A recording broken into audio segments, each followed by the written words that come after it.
सभी आत्मीय मित्रों को नमस्कार। दोस्तों, आप सभी का स्वागत है हमारे यूट्यूब चैनल रियल ज्ञान विद RKG में। दोस्तों, आज के इस वीडियो लेक्चर में मैं आप सभी के लिए लाया हूं एक प्रसिद्ध नाटक जिसका नाम है स्कंदगुप्त। स्कंदगुप्त के रचयिता है जयशंकर प्रसाद जी।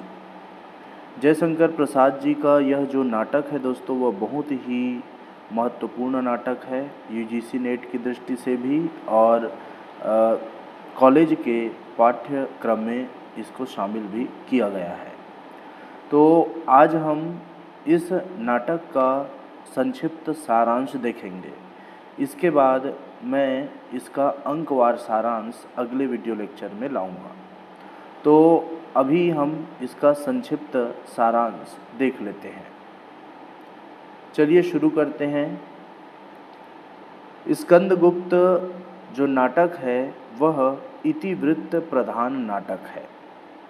कथानक का प्रारंभ उज्जैनी में अर्थात उज्जैन में गुप्त साम्राज्य से के स्कंधावार अर्थात शिविर से होता है।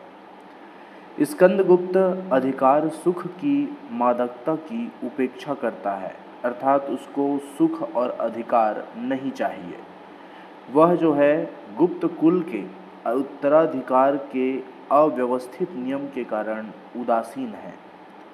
मालव राज्य पर विदेशियों का आक्रमण होता है।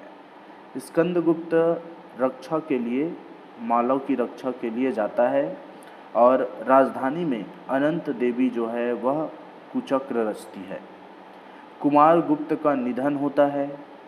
पृथ्वीसेन महादंडनायक और महाप्रतिहारी अंतर विद्रोह के पक्षपाती नहीं हैं, इसलिए वे आत्महत्या कर लेते हैं।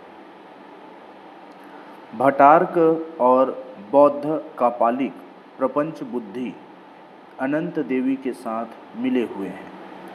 सब मिलकर देवकी की हत्या के लिए षड्यंत्र करते हैं। उसी समय स्कंद वहां पहुंचकर षड्यंत्र को विफल कर देता है। अवंती में स्कंद का राज्याभिषेक होता है। स्कंद अर्थात स्कंदगुप्त मालव के धन कुबेर की कन्या विजया की ओर आकर्षित है, किंतु विजया भटार्क को वरण करती है, भटार्क को चुनती है, उनसे विवाह कर लेती है। मालव कुमारी देवसेना स्कंद को चाहती है। राज्याभिषेक के उपरांत अनंत देवी मुक्त होकर पुनः हुणों से मिलकर विद्रोह करती है।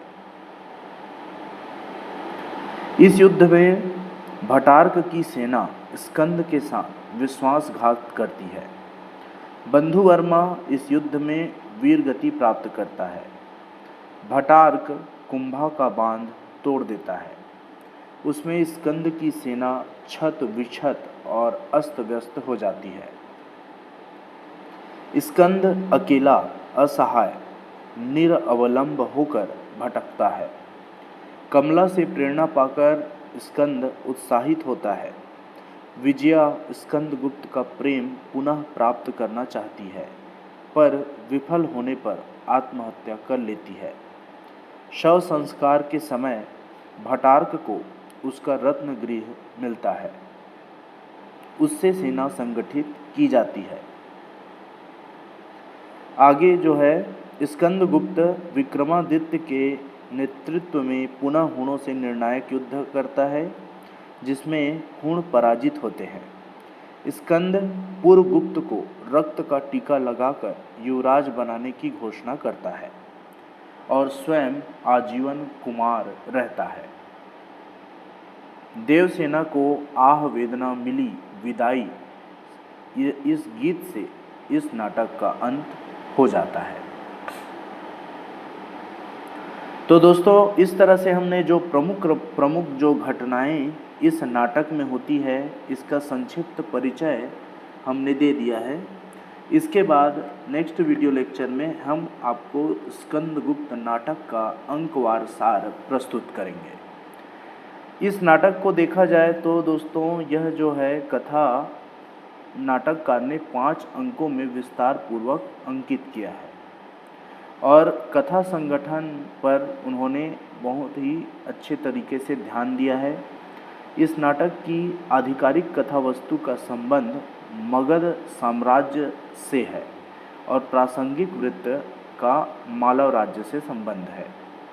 इस नाटक के नायक स्कंदगुप्त है और स्कंदगुप्त के उद्देश्य की पूर्ति मालव नरेश बंधु वर्मा और उनके बंधु भीम वर्मा, रानी जयमाला एवं देवसेना के सहयोग के बिना अत्यंत कठिन है।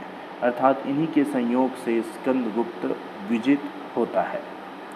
तो दोस्तों, इस तरह से हमने संक्षिप्त कथा वस्तु इसका बता दिया, क्या क्या होता है, क्या क्या प्रमुख घटनाएं होती हैं। अब नेक्स्ट वीडियो लेक्चर में हम लोग इसका अंकवार कथासार देखेंगे। धन्यवाद।